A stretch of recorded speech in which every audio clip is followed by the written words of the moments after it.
Bienvenue à tous et merci de vous joindre à moi pour cette exploration des leçons intemporelles du Comte de Monte Cristo. Ce roman épique de vengeance, de justice et de rédemption a beaucoup à nous apprendre. Aujourd'hui, nous allons découvrir les 10 règles d'or que l'on peut tirer de cette œuvre magistrale. La première règle d'or est la patience. Edmond Dantès, notre protagoniste, attend des années avant de pouvoir se venger de ceux qui l'ont trahi. La patience est une vertu essentielle. Dantès montre que parfois, la meilleure action est d'attendre le moment opportun pour agir, plutôt que de se précipiter. La deuxième règle d'or est la connaissance et l'éducation. Pendant son emprisonnement au château d'If, Dantès acquiert des connaissances précieuses grâce à l'abbé Faria. L'éducation est l'arme la plus puissante. Elle donne à Dantès les outils nécessaires pour planifier sa vengeance et reprendre le contrôle de sa vie, démontrant que la connaissance est la clé du pouvoir. La troisième règle d'or est la prudence. Dantès agit avec une prudence calculée pour ne pas éveiller les soupçons et mener à bien ses plans. Prendre des précautions permet de minimiser les risques et d'assurer le succès de ses actions. Chaque mouvement est pensé et mesuré, évitant ainsi les erreurs qui pourraient compromettre sa mission. La quatrième règle d'or est la détermination.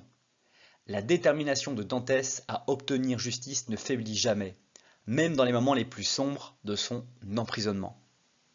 La persévérance est clé pour atteindre ses objectifs. Malgré les obstacles, il ne baisse jamais les bras et continue à avancer avec une détermination inébranlable. La cinquième règle d'or est la justice et la vengeance. Dantès se transforme en instrument de justice divine, prenant soin de punir ceux qui l'ont trahi de manière méthodique et réfléchie. La distinction entre justice et vengeance est parfois floue mais pour Dantès, la vengeance est un plat qui se mange froid, et il s'assure que ceux qui l'ont bien fait souffrir reçoivent leur dû.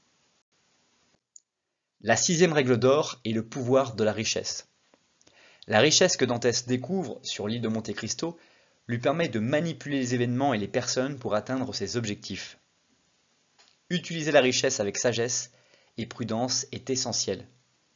Dantès montre que l'argent peut être un puissant allié, mais il doit être utilisé avec discernement pour éviter les pièges de la cupidité.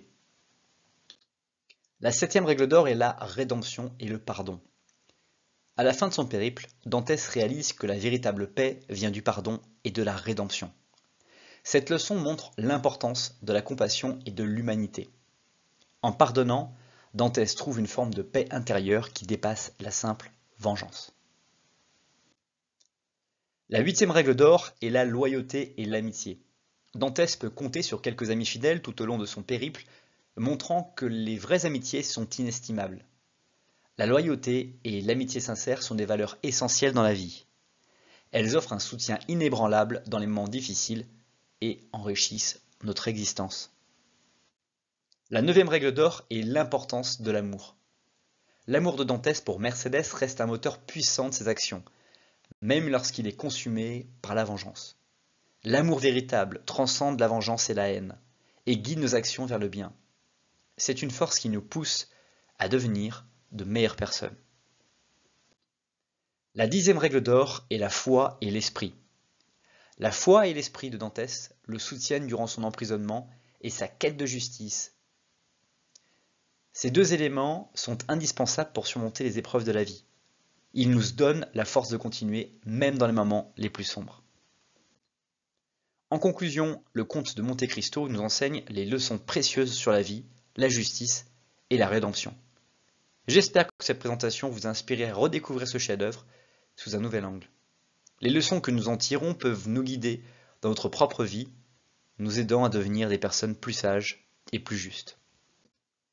Merci pour votre attention. Maintenant, je vous invite à poser des questions ou à partager vos réflexions sur les leçons du Comte de Monte Cristo. Je serais ravi d'entendre vos pensées sur ce chef-d'œuvre littéraire. Quelles leçons avez-vous tirées de ce roman? À bientôt.